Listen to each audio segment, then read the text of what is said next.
There was enough market positives to go around, which at one point propelled the Dow as high as 218 points. But investors cut that gain in more than half by session's end. Still, the Dow set its first record close in a week. The S&P 500 rose 10 points, no new high there, and the Nasdaq gained 29 points.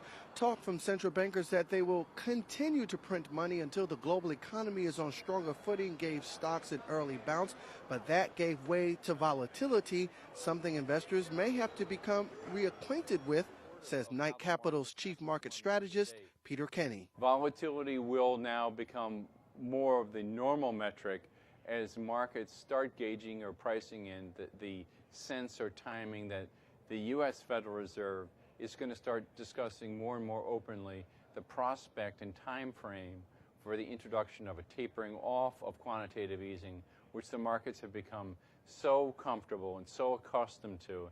Here's the good news. Home prices flew by the biggest percentage gain in almost 7 years. The S&P Case-Shiller Index showing double-digit price gains compared to a year ago, a welcome sign as March began the spring buying season.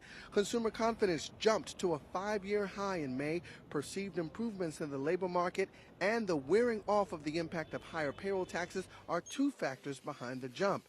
And the U.S. banking sector has improved enough for Moody's to change its view on the industry to stable from negative.